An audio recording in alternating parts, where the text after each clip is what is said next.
ప్రపంచంలోనే అత్యంత ధనిక దేవాలయంగా గుర్తింపు పొందిన ప్రాచీన దేవాలయం తిరుమల ఆదాయంలో రికార్డులు సృష్టిస్తోంది. భక్తులు స్వామివారికి సమర్పించే నగదు కానుకలు రోజు రోజుకు పెరుగుతున్నాయే తప్ప తగ్గడం లేదు. ఇలా ఈ ఏడాది కూడా రికార్డు స్థాయిలో ఆదాయం వచ్చింది. ఏడుకొండలపై వెలిసిన కలియుగ ప్రత్యక్ష దైవం శ్రీ వెంకటేశ్వర స్వామిని కనులారా చూసి తరించాలని ప్రతి హిందువు కోరుకుంటారు. ఒక్క క్షణం శ్రీవారి దివ్య మంగళ రూపాన్ని దర్శించుకొని తన్మయత్వానికి గురవుతారు. కోరిన కోరికలు తీర్చే వైకుంఠ వాసుడికి భక్తుల హుండీ, విరాళాలు, బంగారం, వెండితో పాటు విలువైన కానుకల రూపంలో మొక్కులు చెల్లించుకుంటూ ఉంటారు. ఇలా ప్రతి ఏటా తిరుమల తిరుపతి దేవస్థానం ఆదాయం వేల కోట్లకు చేరుకుంటుంది. ఇప్పటికే ప్రపంచంలోనే అత్యంత ధనిక దేవాలయాల్లో ఒకటిగా నిలిచింది తిరుమల. రోజు రోజుకు శ్రీవారి ఆదాయం పెరుగుతూనే ఉంది. ఇలా 2023-24 ఆర్థిక సంవత్సరంలో తిరుమల ఆలయానికి 1161 కోట్ల నగదు సమకూరినట్లు టీటీడీ వెల్లడించింది. దీంతో శ్రీవారితో పాటు టీటీడీ పేరిట వివిధ బ్యాంకుల్లో ఉన్న నగదు నిల్వలు 18,817 కోట్లకు చేరుకున్నాయి. ఇంటి ఇలవేల్పుగా పూజించే వెంకటేశ్వర స్వామికి డబ్బుల్నే కాదు, బంగారం, వెండితో పాటు విలువైన వస్తువులను కూడా సమర్పిస్తూ ఉంటారు భక్తులు. ఇలా ఈ ఆర్థిక సంవత్సరంలో 1031 కిలోల బంగారాన్ని భక్తులు స్వామివారికి సమర్పించారు.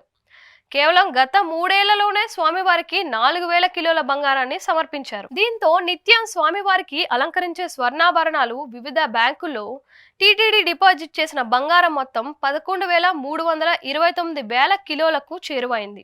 ప్రతి నెల శ్రీవారికి హుండీ ఆదాయమే 100 కోట్లకు పైగా వస్తుంది. అలాగే బంగారం, వెండి, ఇతర విలువైన కానుకలు కూడా వస్తూ ఉంటాయి. శ్రీవారికి భక్తులు సమర్పించే తలనీలాలు కూడా టీటీడీకి ఆదాయ మార్గమే. నిత్యాన్నదానం, ప్రత్యేక వేడుకల కోసం కూడా భక్తులు భారీగా విరాళాలు అందిస్తూ ఉంటారు. ఇలా తిరుమల తిరుపతి దేవస్థానం ట్రస్టుకు వివిధ మార్గాల్లో ప్రతి నెల 100 కోట్లు సమకూరుతాయి. ఆసక్తికరమైన విషయం ఏంటంటే వడ్డీ కాసుల వాడికి వివిధ బ్యాంకుల నుంచి వడ్డీలే 1200 కోట్లు వస్తాయంట. ప్రతి నెల 100 కోట్లకు పైగా స్వామివారి ఆదాయం ఉండడంతో అందుకు తగ్గట్టుగానే వడ్డీ పెరుగుతోంది.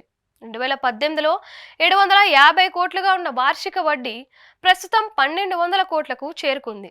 దీంతో స్వామివారి ఆదాయం ఏ స్థాయిలో ఉంటుందో అర్థం చేసుకోవచ్చు. ఆదాయంలోకి కాదు, ప్రతిరోజు అత్యధిక భక్తులు సందర్శించే ఆలయంగా తిరుమలకు మరో రికార్డు ఉంది. ప్రతిరోజు దాదాపు 50,000 నుంచి 1,00,000 వరకు భక్తులు స్వామివారిని దర్శించుకునేందుకు తిరుమలకు వస్తారు. ఇక బ్రహ్మోత్సవాలు, ఇతర ప్రత్యేక వేడుకల సమయంలో ఈ సంఖ్య డబుల్ అవుతుంది. ఎక్కువగా భక్తులు కాలినడకన ఏడుకొండలపైకి చేరుకొని స్వామివారిని దర్శించుకుంటూ ఉంటారు. కేవలం దక్షిణాది రాష్ట్రాల నుంచే కాదు, ఉత్తర భారతదేశం నుంచి కూడా తిరుమలకు భారీగా భక్తులు వస్తూ ఉంటారు. సినీ తారలు, రాజకీయ వ్యాపార ప్రముఖులు కూడా స్వామివారిని దర్శించుకుంటూ ఉంటారు. ఇక ఇరు తెలుగు రాష్ట్రాలతో పాటు తమిళనాడు ప్రజలు తిరుమల వెంకన్నను ఇలవేల్పుగా కొలుస్తూ ఉంటారు.